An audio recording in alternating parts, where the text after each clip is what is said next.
참 믿음은 하나님의 역사를 볼 수 있다는 말씀을 드리겠습니다.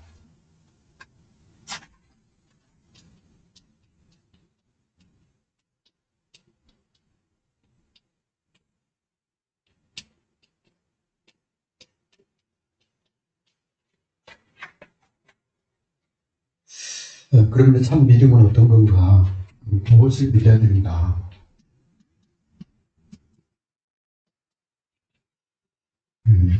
히브리서 11장 1절에서 6절에 보면 믿음은 바라는 것들의 실상이요 보지 못하는 것들의 증거다 그랬고요. 믿음은 하나님이 살아계신 것과 하나님을 찾는 자들에게 상 주신 것을 믿어야 하죠. 이때는 하나님에 대한 믿음입니다. 그리고 두 번째가 하나님이 주시는 것. 이 하나님이 주신 것을 믿는 믿음입니다. 그리고 하나님이 주실 것, 하나님이 예비하신 것,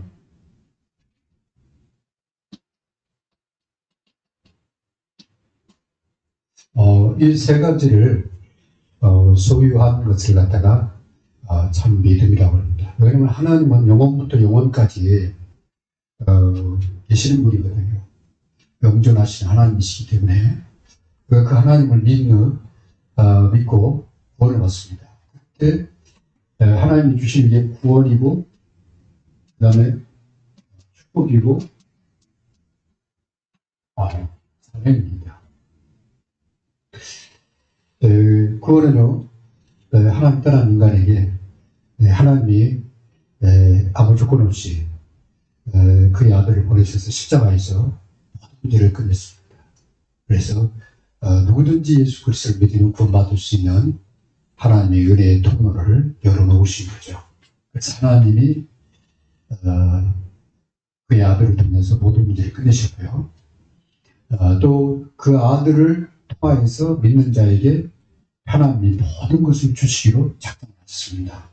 구원과 더불어 생명과 천국의 유업을 이을 자로 하나님이 약속을 하셨고요. 그리고 구원받은 하나님 자녀를 통해서 하나님이 세계 복음을 하려고 작정을 하신 겁니다. 그래서 하나님이 우리를 부르신 거죠. 그리고 보내신 거죠. 그래서 소명과 이 사명이 구원받은 하나님 자녀에게 임하는 최고의 그런 삶의 여정을 가게 되는 것입니다. 하나님이 그 축복을 받아서 갈 때, 가는 길에, 그 현장에 예비해 놓은 게 있어요. 이것을 믿는 믿음입니다. 그래서 아브라함이 하나님의 말씀을 붙잡고 갈 때, 가나안 땅에 예배해 놓은 이 축복. 그래서 복이 그런 되도록 하게 하신 그 하나님의 예비하신 축복을 말합니다. 이스라엘 백성들이 애굽에서 피 바르고 구원받아서 광야길을 가는 동안 40년 동안 하나님이 그 길에 그것을 예비해 놓으셨어요. 구원받은 하나님 자녀가 이 세 가지 놀라운 그러한 축복을 회복해서 누구 안에서니까 그리스도 안에서 회복해서 누린다 하면은 뭘 볼 수 있냐면은 하나님의 역사를 볼 수 있다. 모세처럼 아브라함처럼 모세처럼 하나님의 역사를 볼 수 있다 그 말입니다. 창세기 1장에서 21장까지 간단히 요약을 하면은 1장은 뭡니까? 태초에 하나님이 천지를 창조하시는데 우리 인간을 갖다 하나님의 형상 그리고 하나님의 복된 존재로 하나님이 세상을 지으시고 우리 인간을 지으십니다. 그래서 하나님은 천지 만물을 말씀으로 창조하셨는데 그 말씀이신 하나님이 우리 인간에게 말씀으로 뭘 왜냐면 약속, 그리고 이 언약이라고. 언약이고, 말씀으로 약속을 맺으신 거예요. 그래서, 너희가 이 모든 것을 다 다스려라. 그리고 다 먹어도 좋다. 그 대신 동산 중앙에 선악을 알게 하는 나무의 실과를 먹지 마라. 그게 하나님과 우리 인간이 맺은 첫 번째 약속이에요.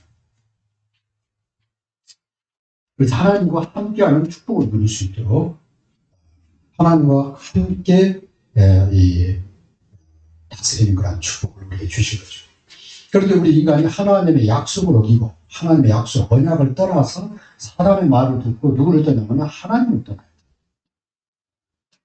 그로 인해서 저주 아래 놓이게 됩니다. 바로 멸망 가운데 처하게 됩니다. 이걸 갖다가 운명이라고 합니다. 타락이라고 그러죠. 그래서 그때부터 창세기 4장에 그 다음에 5장, 6장 보면은 하나님께 예배해야 될 우리 인간이 거짓 예배를 드리잖아요. 창세기 4장에 보면 가인과 그 손들이 거짓 예배를 드립니다. 그리고 이 언약을 바라봐야 되는데 창세기 3장 15절에 하나님 떠난 우리 인간에게 하나님이 은혜로 구원받을 수 있는 길을 열어놓으셨는데 이 언약을 떠난 언약 밖의 백성들이 일어나요. 이 사람들이 창세기 6장에 가면은 완전히 네피림에 사로잡혀서 거짓과 이 악을 행하기를 어렸을 때부터. 그래서 하나님이 창세기 6장 14절에 방주를 지어라. 그래서 6장, 7장, 8장, 9장, 10장까지 언약 잡은 이 하나님의 언약 백성에게 하나님이 구원의 방주를 지켜야 하고 그 방주를 통해서 이 구원받는 길을 여시고 거기에서 이 심판이 넘어서 홍수 심판을 넘어서 지금 번성할 수 있는 그러한 축복이죠. 이 구원과 번성이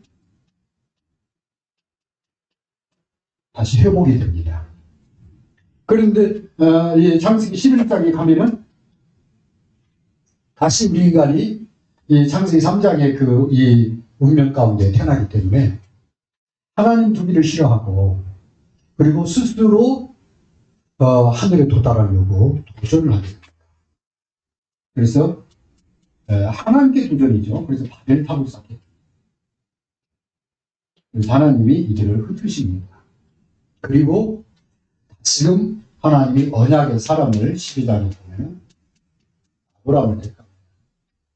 그래서 하나님이 아브라함을 부르실 때 내 아비 집과 친척과 너의 고향을 떠나라고 그러는데 누구를 데리고 가냐면은 조카를 데리고 가요. 조카도 친척이잖아요. 데리고 갑니다. 그래서 그것 때문에 창세기 13장 보면은 그때부터 갈등이 와요. 네. 조카 때문에 14장, 15장, 그 다음에 또 16장에 보면은 또 후사를 주겠다고 하는데 기다리지 못하고 또 이스마엘을 낳게 됩니다. 이로 인해서 뭐가 하냐면 인본주의 쓰니까 갈등이잖아요. 그래서 이 아브라함이 이걸 조카를 내보내고 그 다음에 또 이스마엘을 내보내고 난 다음에 1장에 비로소 이삭을 약속한 아들 이삭을 출생하게 됩니다. 이게 21장. 이 사이에 이 사건이 하나가 벌어져요. 이게 뭐냐면은 애굽으로 내려간 거예요. 이렇게 애굽에 내려가 가지고 거기서 큰 어려움을 당하죠. 그래서 아브라함이 하나님의 하나님의 예비하신 그걸 기다리지 못하고 기근이 드니까 애굽으로 내려갔다가 큰 어려움을 당하죠. 그래서 그때부터 아브라함이 하나님의 말씀하신 대로 순종을 하게 됩니다. 그래서 오늘 22장 이 쌍에 이제 하나님 무슨 말씀하시든 그대로 아멘. 말씀이 살아있다는 것. 그 다음에 이 말씀이 반드시 살아있는 것 정도가 아니라 성취된다는 것. 그리고 이 말씀을 따라서 반드시 하나님이 우리를 축복하신다는 것. 이것을 아브라함이 다 마음에 담게 돼요. 그래서 믿음이 이제는 견고하게 돼서 이삭을 발사하니까 아멘하게 되는 거죠. 그로 인해서 오늘 18절 얘기를 하는 겁니다. 6절이죠. 이르시되 여호와께서 이르시되 내가 나를 가리켜 맹세하느니 내가 이같이 나의 내 아들 내 독자도 아끼지 아니하였은즉 내가 내게 큰 복을 주고 내 씨가 크게 번성하여 하늘의 별과 같고 바닷가의 모래와 같게 하리니 내 씨가 그 대적의 성문을 차지하리라. 또 내 씨로 말미암아 천하 만민이 복을 받으리니 이는 내가 나의 말을 준행하시라. 말씀에 순종했다고 말이거든요. 말씀을 따라갔다. 그래서 하나님과 하나님이 주신 것 그리고 하나님의 말씀을 따라서 얘기하신 것을 믿고 갈 때 하나님의 역사 응답 25의 축복을 누리게 되는 겁니다. 네, 기도하겠습니다. 네, 하나님이 살아계신 것과 또 하나님이 믿는 자에게 주시는 구원의 놀라운 축복. 구원받은 하나님 자녀가 말씀을 따라갈 때 하나님이 가는 길에 필요를 따라서 예비하신 것을 믿고 그 믿음의 길을 갈 때 하나님의 이 손과 하나님의 권능과 하나님의 역사가 반드시 있음을 오늘 말씀을 통해서 다시 한번 새기게 하시니 감사합니다. 우리의 가는 길이 그냥 성취의 길이요. 하나님의 말씀이 나의 삶과 나의 미래에 구체적으로 성취되어져서 나의 현장, 나의 성실, 나의 미래가 세계복음화의 축복이 있음을 확인하는 여정이 되게 하신 것 감사합니다.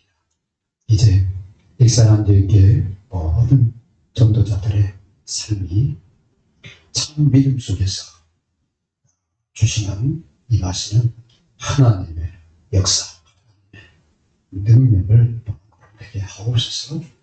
감사합니다. 예수님의 이름으로 기도하옵나이다. 아멘.